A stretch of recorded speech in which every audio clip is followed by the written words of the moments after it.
যেদিন বাসায় কচু রান্না হয় সেদিন বাসার সবার মুড অফ থাকে। ভাত খাবে তো খাবে না, ঘরে হরতাল শুরু হয়ে যায়। খাবে তো খাবে না, আর ডাকলেও আসবে না। যদি হাতে ধরে খাওয়াই দিই তাহলে খাবে। তো আমিও নাছোড় বান্দা ছাড়ি না, আমি হাতে ধরে হলেও খাওয়াই দিই। বাচ্চারা তো খায় না, বাচ্চার বাবাও খায় না। বাচ্চার বাবা কচু টাইপের কোনো কিছুই খেতে চায় না। তো আসসালামু আলাইকুম, সবাই কেমন আছেন? Welcome to my another blog. আবারও সবাইকে স্বাগতম গোলাপের কুকিং ব্লগ 2 তে।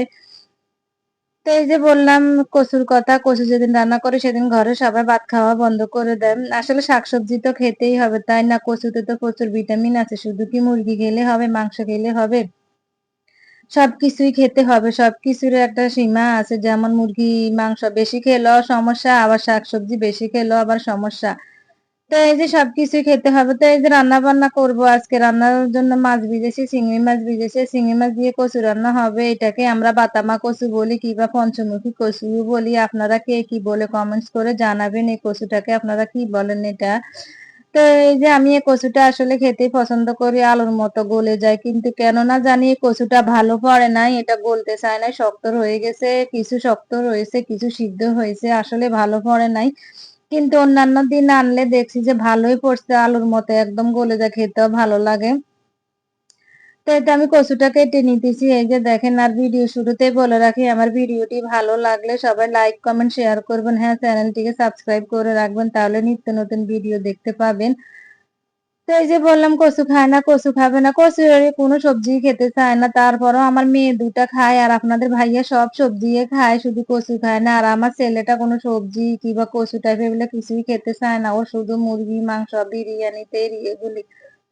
তো এই যে পেঁপেটা কেটে নিয়েছি, আপনাদের ভাইয়া চলে যাবে, বলতেছে পেঁপে খাবে, তাকে পেঁপে কেটে দিতে। তো এই যে পেঁপে কাটতেছি, পাকা পেঁপে, একটু মিষ্টি নেই, ফাঞ্চা ফাঞ্চা, আর ভিতরে একটা বিচিও নেই। দেখতে তো ফেলেন কাটছি যে, সবটা আপনাদের সামনে কাটছি, একটা বিচিও নেই। এত মানে স্বাদেরও না, তারপরও খাই। টাকা দিয়ে কিনে আনছে, ফেলে তো আর দেওয়া যায় না, তাই না? তো পেঁপেটা কেটে আপনাদের ভাইয়াকে দিয়েছি, ও খেয়ে চলে গেছে। আর এদিকে মেয়ে ছোটটাকে রেডি করে স্কুলে তার সাথে দিয়ে দিলাম, বড় মেয়ে চলে আসলো।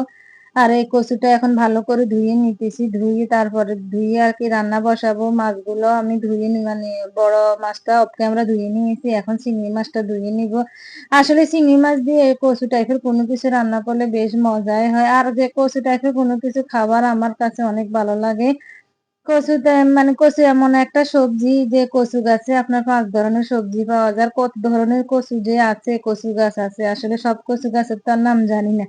যেগুলা জানি সেগুলাই আসলে মানে রান্না করি কিংবা আপনাদের সাথে শেয়ারও করি। তো এই তো চিংড়ি মাছ যা রান্না করবো তা নিয়েছি, আর গুলা পানি ছেঁকে রেখে দিয়েছি, এটা আবার ডুবাই রাখবো। এই যে দেখেন চিংড়ি মাছগুলো সাইজ ঠিক আছে, বেশি বড় না আর বেশি ছোট না, একেবারে পারফেক্ট সাইজ আছে। এই যে ধোয়া শেষ, এখন ধোয়া শেষ হলে আমি রান্নাটা বসাই দিব।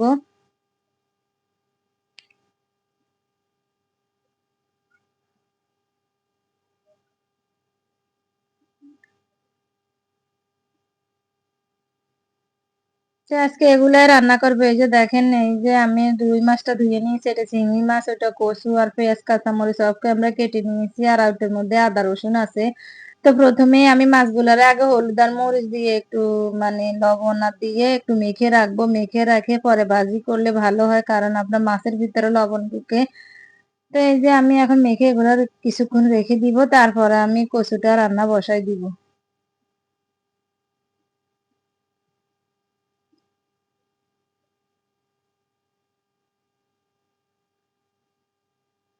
তো এই যে মাছটা মাখে আমি রেখে দিয়েছি, এখন আমি কচুটা বসাই দিতেছি। প্রথমে পেঁয়াজ আর কাঁচা মরিচ দিয়ে আমি পেঁয়াজটা একটু নরম করে নিয়েছি, পরে চিংড়ি মাছ দিয়ে দিয়েছি। চিংড়ি মাছটা একটু ভাজা ভাজা হয়ে গেলে পরে আমি আদা রসুন দিব। তো এই যে আদা রসুনের পেস্ট দিয়ে দিতেছি। কচু রান্না করলে নাকি রসুন বেশি দিতে হয়, আসলে না হলে গলা চুলকায়।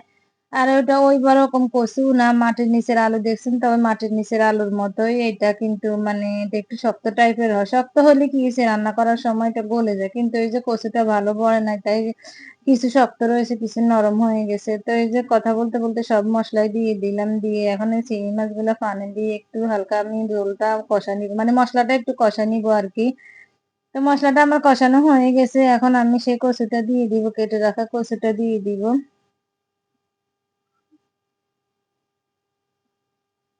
নেড়ে ছেড়ে আমি হালকা আছে কিছুক্ষণ কষিয়ে কষিয়ে এটা রান্না করব যেন ভিতরে সব ধরনের মশলা লবণ ঢুকে। এই যে বারবার লেড়ে দিতে হইতেছে, নিচে দিয়ে লেগে যাবে। পানি যেহেতু বের হয়েছে অল্প, তারপর লেড়ে দিতে হয়, নাড়াচাড়া করে রান্না করলে আসলে সব মশলা মিশে যায়। মানে যে কোনো রান্নার সাথে মিশে যাবে মশলাটা। তো এই যে কচুটা আমি ওই চুলা দিয়ে কষাতে দিয়ে দিয়েছি, এখনো কিন্তু মানে কষানো হয় না, আর পানি দিই নাই। আর এখানে মাছ ভাজিটা বসাই দিয়েছি। এই কড়াইতে মাছ ভাজি করলে আটকে যায়, তাই আমি কিছু চাউলের গুঁড়া দিয়েছি মাছটা যেন না আটকে, আটা দিলেও হয়। এই যে এখন আর মাছটা আটকিবে না, সুন্দর করে উঠে যাবে। এই যে দেখেন মাছটা এখন উঠে যাবে অনেক সুন্দরভাবে, এই যে একটু আটকেবে না। মাছের পিসগুলো একটু বড় বড়ই আনছে, মাঝখান দিয়ে কাটে নাই। হ্যাঁ, বাচ্চারা এত বড় মাছ দিলেও খেতে চায় না। এই যে এই মাছের পিস এক পিস আমার বাচ্চা মানে একটা বাচ্চায় এক পিস দুই ভাগ করে রাতেও খেয়েছে দুপুরে খেয়েছে, একসাথে এক পিস খেতে পারে না বড় দেখে। তো এই মাছটা এখন আমার ভাজি হয়ে গেছে, আর এখান দিয়ে কচুটা কষানো হয়ে গেছে। এখন কচুটার মধ্যে গরম পানিটা আমি আগে কেটলিতে করে রাখছি, এখন এই যে কেটলিতে গরম পানিটা দিয়ে দিয়েছি। আসলে কচু রান্না করলে গরম পানি দিতে হয়, না হলে ঠান্ডা পানি দিলে দেখা গেছে আরো শক্ত হয়ে যায়, এটা সিদ্ধ হতে চায় না। এই কচুটার মধ্যে আমি টমেটো দিই নাই যে সিদ্ধ হবে না, আমি জানি টমেটো দিলে তারপরও সিদ্ধ হয় নাই। তো আর কি, এই যে মাছটা আমার হয়ে গেছে, আর বাকি 2 পিস আছে, 2 পিসও আমি ভাজি করে নিব। এই যে দেখেন মাথার কান্নার ভিতরে পিসটা কিভাবে ঢুকে গেছে, মনে হয় যে কেউ ইচ্ছা করে ঢুকে দিয়েছে, আসলে কিন্তু তা না। দেখেন আমি তো দেখে অবাক, মানে এটা কিভাবে হলো দেখেন, তো বাইর করতে পারতেছি না, ফাইনালি বের হয়েছে। তো আর কি, এই যে এইভাবে মাছটা আমি ভেজে নিব, নিচে চালের গুঁড়াগুলো একটু উপরে উঠে উঠে দিয়ে দিচ্ছি। তো এই তো মাছটা হয়ে গেছে। এখন এই তেলের মধ্যে আমি পেঁয়াজ দিয়ে দিব, পেঁয়াজ দিয়ে মাছটা রান্না করে নিব। এই তেলের মধ্যে আর একটু তেল দিতে হবে, দিলে হবে না, কারণ যেহেতু মাছ ভাজির মধ্যে আমি পেঁয়াজ একটু বেশি দিই, তাহলে একটু তেল লাগবে। তো আমি অফ ক্যামেরা কিন্তু তেল দিয়েছি, আপনাদের সাথে সেটা শেয়ার করি নাই। আমার বড় ছেলে ওই যে কচু খাবে না খাবে না, নিবে না নিবে না, শুধু মাছ দিয়ে খাবে। আমি পরে হাত দিয়ে ধরে খাওয়াই দিয়েছি যে আমি খাওয়াই দিব, রাতেও আমি খাওয়াই দিয়েছি, দুপুর বেলাও আমি খাওয়াই দিয়েছি। ওই যে বললাম না, কচু রান্না করলে ঘরে হরতাল চলে, খাবে না। তো আর কি, এই যে দেখেন আদা রসুন দিয়ে দিলাম, হলুদের গুঁড়া মরিচের গুঁড়া সব ধরনের মশলা দিয়ে একটু পানি দিয়ে তারপরে মাছটা আর কি ভুনা করে নিব।